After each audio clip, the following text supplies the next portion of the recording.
Hello and welcome to the Orthodox View, where we discuss the latest religious news from an Orthodox Christian perspective. I am its host, Philip Champion. The impressive volume of negative media coverage is threatening to damage the reputation of the Church of England. From September to December of 2021, nearly 500 posts about the Church and Church leaders were published and negatively impacted the image of the Anglican community in England. Such data was released by the British PR agency Jersey Road. What's interesting is that the founder of the PR agency is a former church pastor, Gareth Russell. He believes that the results of the study are sad but not surprising. To solve the media problems, the PR agency has already offered a special training course for church leaders. The 5-module Crisis Communications e-learning course offers practical guidance on how to prepare for and respond to reputational crises. Only time will show whether this course was efficient. Dozens of African priests had gathered in Western Kenya to celebrate the first official Divine Liturgy of the newly established Russian Orthodox Exarchate in Africa. The Divine Service was celebrated at the Church of the Great Martyr Panteleimon in the village of Ebuyango, with priests from surrounding districts. There were 24 priests from Africa and 1 from Moscow. The Liturgy of St. John Chrysostom was celebrated in Swahili. The new translation of the text was prepared in compliance with the Russian liturgical tradition. According to Metropolitan Leonid of Klin, the Patriarchal Exarch of Africa, there are now over 150 African priests who have joined the Russian Orthodox Church. 12 people who are now serving their sentences in a penal colony in the far east of Russia have recently been baptized. The sacrament of baptism took place in the territory of the colony. The colony already has a reasonably big Orthodox community, and a church in honor of the Roman saint Anastasia the Pattern Maker is currently being built there. In May of 2021, His Holiness Patriarch Kirill of Moscow and all Russia spoke about the development of the ministry of the Russian Orthodox Church in prisons. Currently, there are over 1,000 churches, chapels, and prayer rooms in Russian prisons, and 40 more churches under construction. According to Patriarch Kirill, a term in prison is a special test for any human being. He said the following: "No one who leaves a prison cell remains the same as when they entered it. This is a huge challenge for the human soul, but at the same time, a very big chance given by God. A prison is capable of breaking and crippling a person, plunging him in the abyss of despair, but it is also capable of transforming him, reviving him to a new life.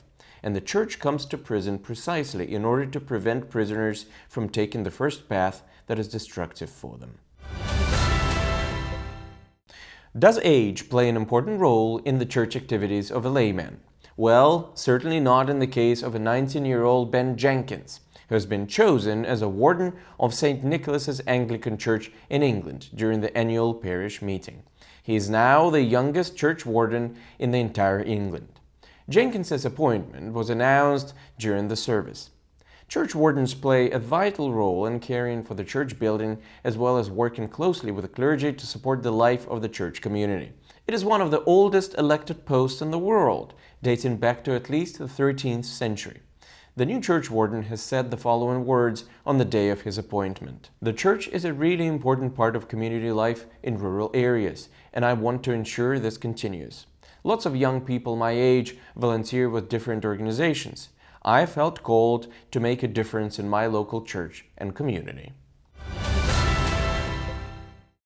The French literary magazine Le Figaro hors série has put the image of the Mother of God on the cover of its latest issue. The issue also contains an article dedicated to the Theotokos.